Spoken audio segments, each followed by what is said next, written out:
Welcome back to Layman's Law School, where two hillbilly lawyers demystify the law, talk about the issues of the day, and have a drink or two on a Friday. Got to. Welcome back, Reid. Hard week again. Yeah. We did excellent work again, and we're here to, like you say, try to. You'll give the expertise, and I'll kind of give the hillbilly version of it. How about that? So Johnny Depp. All right. So my wife is gonna shoot me unless we talk about Johnny Depp at some point. Okay. Johnny Depp has filed a defamation lawsuit against Amber Heard. Amber Heard is his ex-wife, who basically did an op-ed piece through the Washington Post. Well, that's debatable, Chace. You're assuming facts, not an evidence. No, she's admitted. She Actually admitted it on the stand, but that was part of the trial. But yeah. Which was funny because her lawyers denied it. Yeah. That he had to prove that. She admitted it on the stand. So she helped out the plaintiff in that in that particular case. She filed a counterclaim against Johnny Depp. But let's just start out with some of the elements in layman's terms for defamation. So defamation happens a lot. It happens a lot in everyday society. But the problem is the damages aren't there. So defamation is essentially harming someone's career, someone's income, blah, blah, blah. But the problem through an untrue statement. Through an untrue statement. Correct. Yes.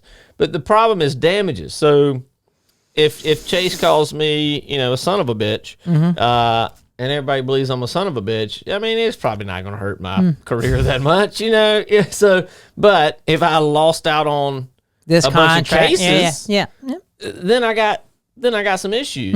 And so in their situation, you're talking about big money, right? Yep. You're talking about big money. Yeah. And you're talking about millions on millions on millions of dollars that, I'm not the juror, but potentially he could have gotten without her having that false information. That's his claim. And so when you talk about defamation, I hear it a lot. People come in and talk about it a lot, libel and defamation. It's just the problem with it is, in most 99% of the cases, is that you can't show the damage. Right. So in this case, it's an extreme example, but it works well with the law and to show people like, This is a viable defamation case. This is a viable defamation. Now, he might be wrong, he might be right, but you're talking about the damages are enough to say, hey, we got to bring this to court. We're going to start to hit pretty hard on your on this podcast is the basic idea of negligence, some of the elements that are required. When we talk about elements, we're talking about like the components that are required in order to make a claim. So, and so we have even break it down. Duty, so breach, causation, damages. Right. And now, go Chace, like you said, you listed 4 right there. Right. You have a duty not to go around basically stating false information about people that are going to, is going to harm their reputation. Right. You breached it by producing an op-ed, okay, if it's false, okay, and then if that op-ed actually caused or helped to cause, contributed to causing you losing lucrative contracts, then you have a valid claim for defamation. So the problem, not with this case, but the problem in general is that I always call it the 3-pronged stool. Now, this one has 4, but generally, in most cases, there's 3 prongs. If you have a stool that has 3 prongs, and one of them might be the strongest prong that you could ever have in the world, right? But if it doesn't have 3 prongs, the stool falls over. Yep. And so that's why this case is so interesting, is because you have all the prongs. Generally, you have people come in and say, well, this cost me X, Y, and Z. Or this was false. Or this was false, whatever it is. They said it. But you're missing one of the prongs. The prongs, and it just doesn't work. That's right.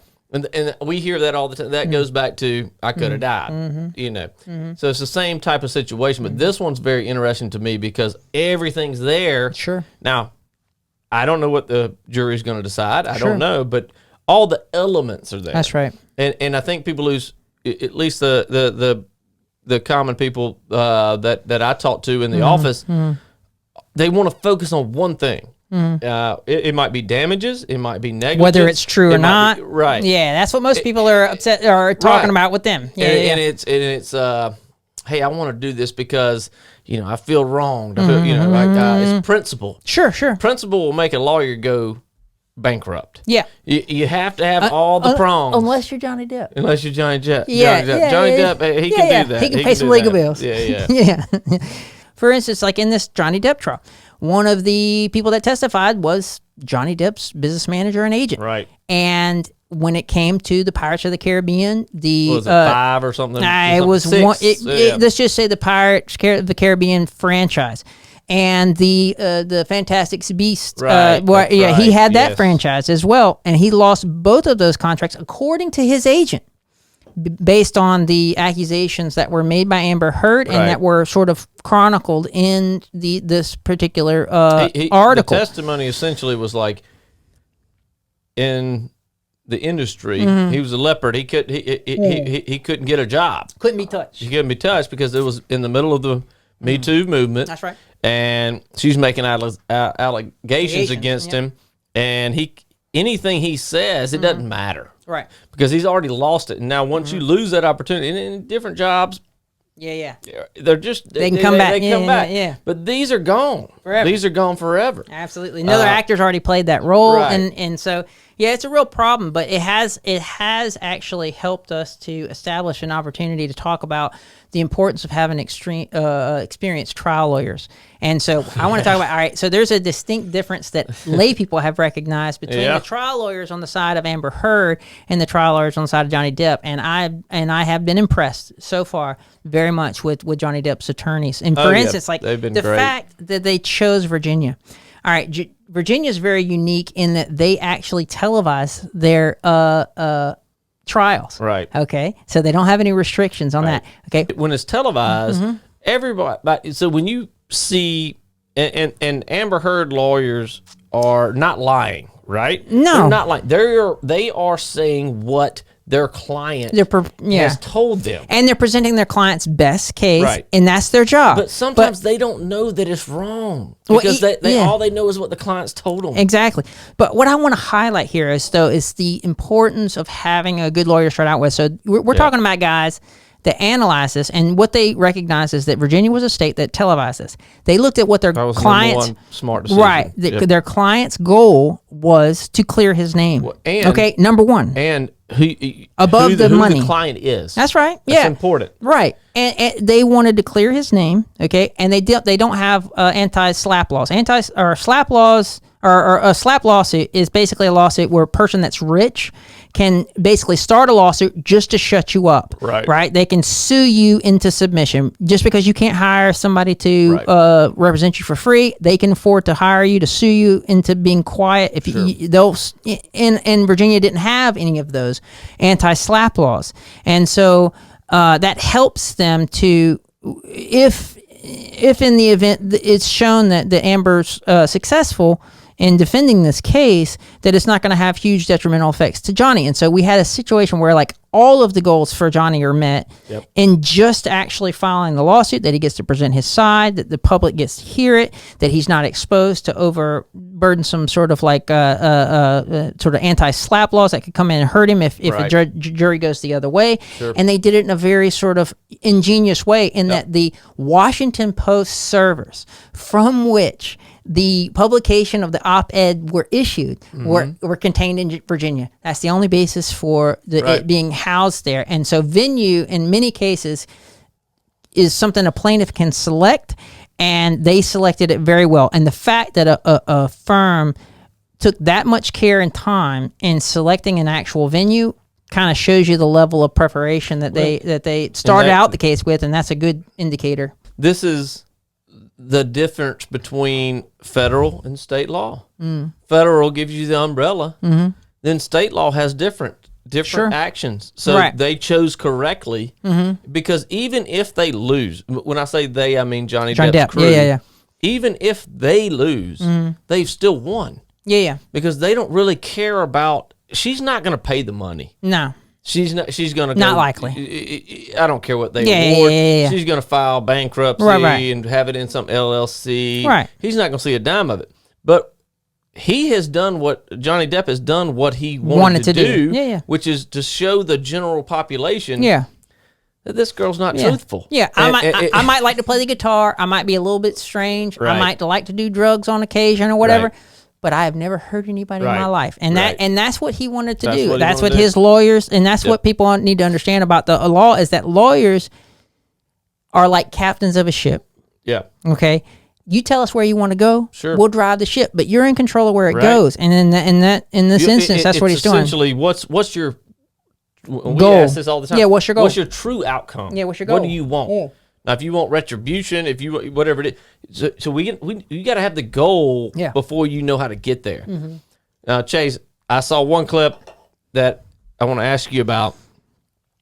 Amber Heard was on the stand, and she mentioned something about Kate Moss, right? Mm-hmm. And the Johnny Depp's attorneys were really excited about it. Yeah. And Amber Heard's attorney started crying. Was like very upset about it. Yes. Why is that? Okay. So what Amber Heard did was she brought up a past event that basically showed or was an attempt to show that Johnny had a particular type of character. And typically character evidence of that nature where you've acted in conformity with what you're alleging, when I say acted within conformity, is like if someone says, hey, he's aggressive and he beat me, and you point to other events in their life before that, typically that is inadmissible in court, right?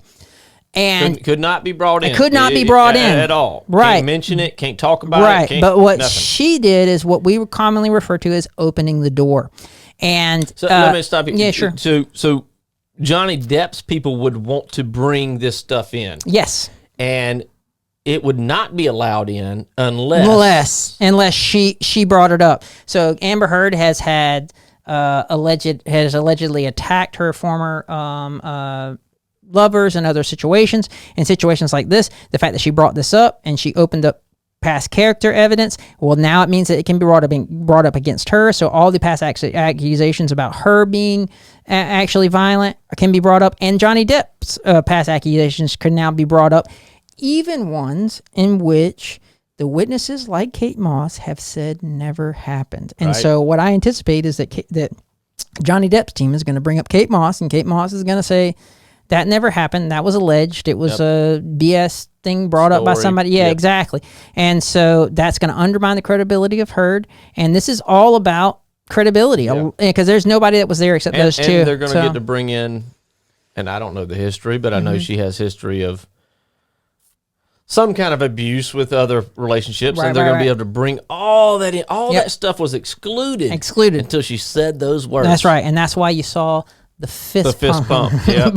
and you also saw, I can't remember her name, but the lady attorney for Amber Heard just shake her head. Yeah, it's pretty rough. She knew. Yeah, and it's about to be cross on Amber Heard. And it's all coming. Yeah, it's gonna be a little rough. That brings me to another point, because there have been some missteps by Amber Heard's attorneys, and it's now. Let me say this. So, I'm agreeing with you. Okay, but I want to take up for them a little bit, right? A little bit, by all means. All right. So, and you can clarify it. He's being the guy attorney for Amber Heard, Mr. Rottenborn. Okay, I don't know the name. I don't remember names. But he objected to an answer that Johnny Depp elicited questioned. But everybody's picking on him, and I get that. I pick on him too.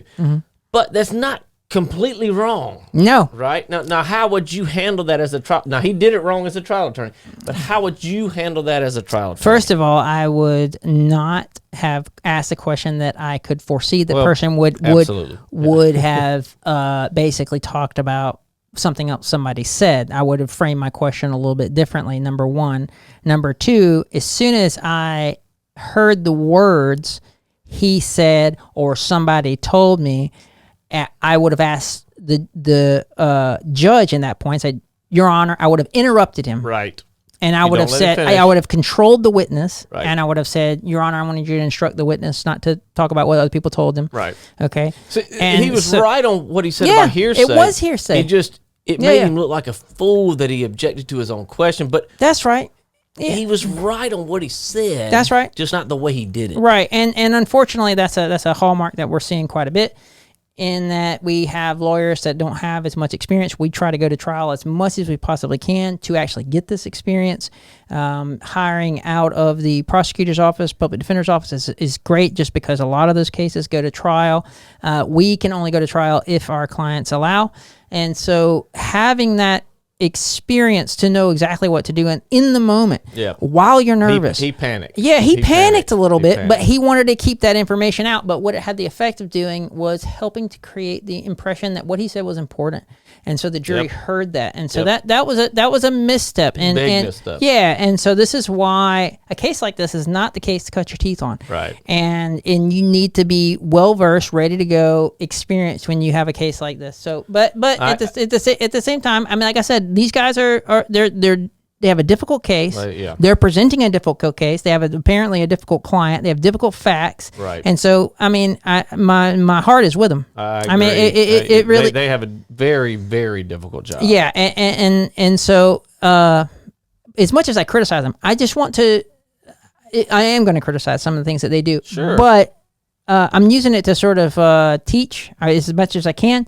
There was a particular witness. Okay, that through the questioning, okay, this is Johnny Depp's, an artist that Johnny Depp sort of patronized. His name's Isaac. I can't remember his last name.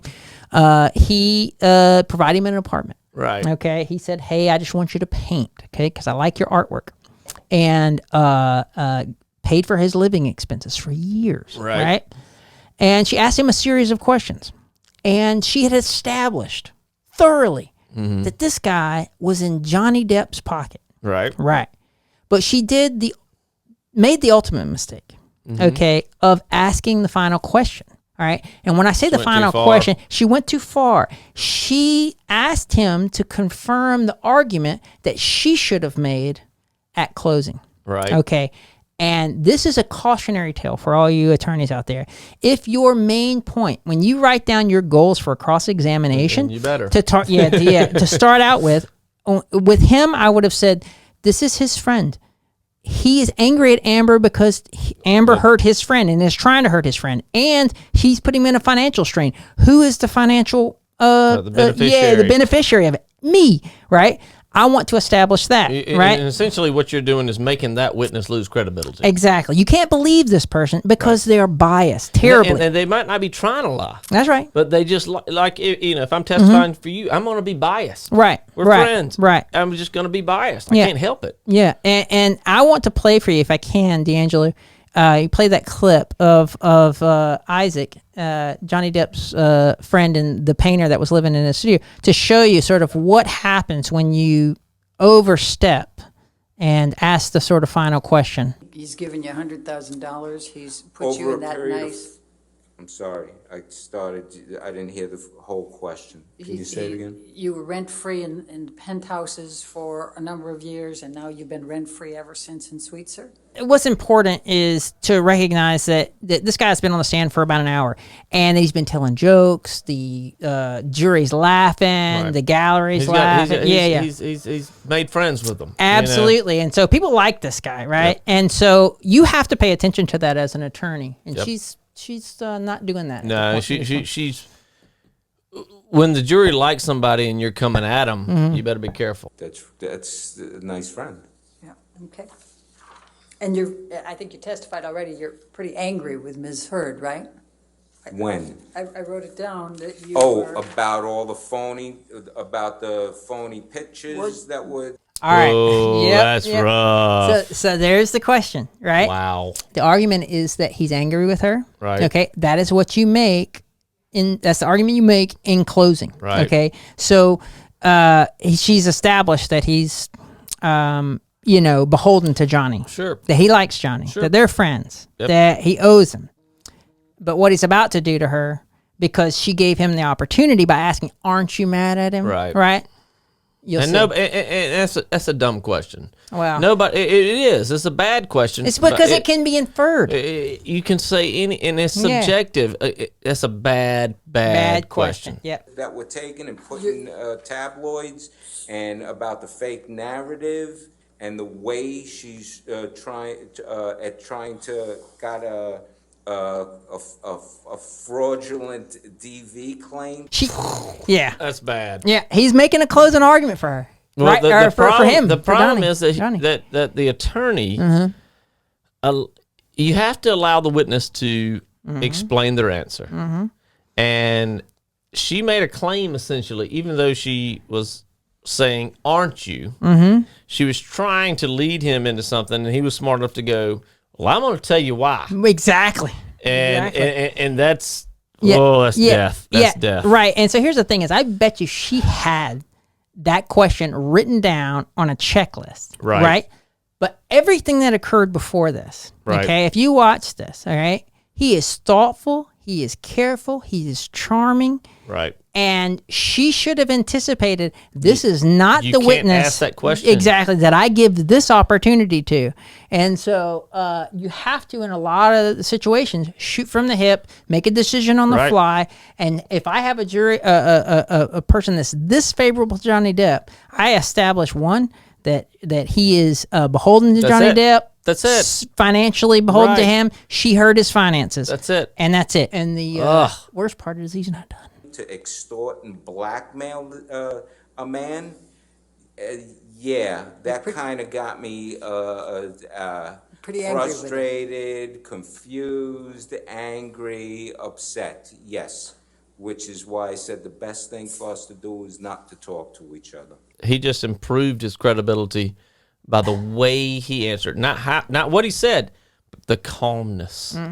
He wasn't angry, because what the Amber Heard attorney wants is outrage. Yeah, hell yeah, I don't like this. Screw that guy. Yeah, screw this her. woman. Screw her. Yeah. His I'm body upset language, because this ain't right. Right, but his body language is, Yeah. I'm not mad right now. I'm mad at what caused me to be here. She doubles down. Oh, we got more? Yeah. Oh, God. Yep. Was it fair to say you're still angry with her? Oh, you know something? It's 6 years.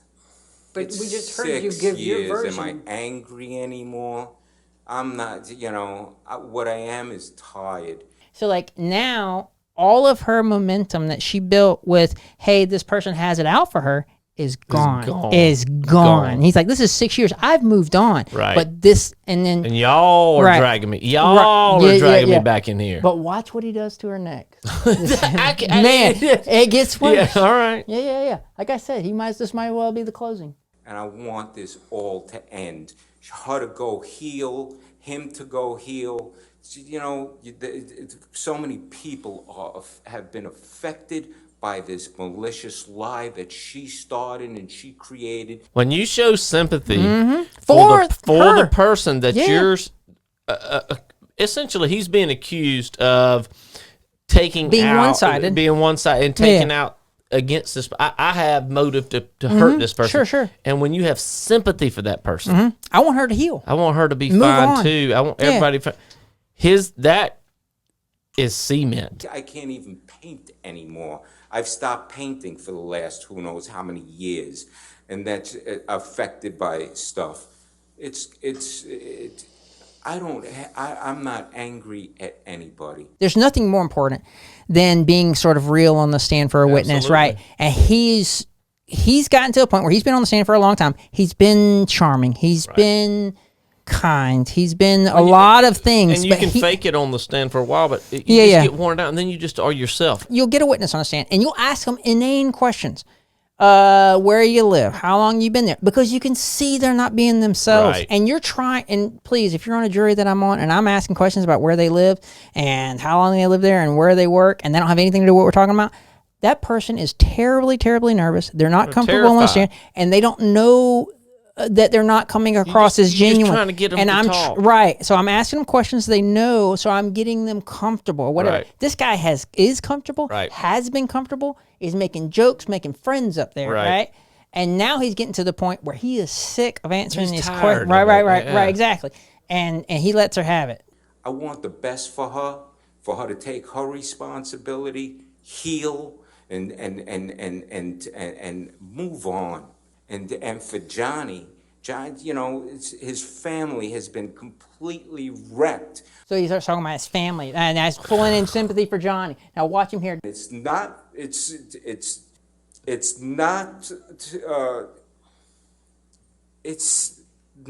fair. It's not right what she did and what happened. Okay, so that's it. That's it. That That's is over. that is a That's that over. is a grown man that's seen a lot. Well, and he is so emotionally and he moved. comes across as Yeah. a tough guy too. Yeah. Like a guy that's. Yeah. I know he's an artist and all that, but he's got the New York accent, the Sure. tough guy, And he's up there in this and he's tough just telling- position. right? Right. And he's just Telling it like it is. Oh man, Yep. that's And- whew. Right, and he's getting emotional about what has happened to his friend and what he's Right. seen it do to his family and stuff like that. But it came across that he's friends with her. Yeah, this is a cautionary tale for all of those attorneys out there that ask the ultimate question. And I would advise you to go on YouTube because it's out there. Irvin Younger, his 10 Commandments for cross-examination. Do not ask the final question. Right. Use that for summation. In this situation, the woman asked the final question twice. Okay. She wanted to make the point Right. that he had a bone to pick with her, Right. that he's biased, and that's why you can't believe him. Right. And she asked him that question, and he took that bone and Yep. beat her And- over the head with it. And So- gave him the opportunity to not say yes or no. Yeah, yeah. Gave him the opportunity to say all these other things that weren't asked. All Yeah, these yeah. other questions that weren't Yeah. asked. Oh, that's brutal. That's a bad mistake by the Amber Heard defense. Yeah, and like I said, my heart goes out to them. I know they have a difficult case to defend, but you can't ask that hey, question right there. No, You no, just can't. If you are tuning into the Amber Heard trials and you want to hear sort of more about that, please sort of leave your comments below, and we will address some of your questions that you have about the trial. If you want us to analyze a particular part of the questioning or a particular witness, be happy to do that too. We've been following the trial and continue to do that as it starts up again next week. There's a lot of questions that people will say, well, why would they ask that? Or Yep. why would they Yep. say, like the Yep. objection thing? There are reasons. Yep. And, Yep. and you know, people always pick on attorneys about asking dumb questions, but sometimes you have to. Yep. Sometimes you have to. So we can certainly explain why Sure. that's asked. Why, yeah. It might not have worked, but you can say, well, you know, this is the reason they asked that. Sure. Well, with that, Another Good Friday, buddy. Yeah, we look forward to Amber Heard's testimony starting next week. That one's gonna be exciting. This is the cross-examination. Yeah, she's this going to is get destroyed on yeah, the cross. this is I can gonna, just this tell you. is It's going to be rough. Yeah. Well, I look forward to that next podcast on the cross because that's going to be explosive for attorneys. yeah, you know, absolutely, for attorneys. absolutely. So Well, cheers, brother. Happy Friday, brother. Happy Friday.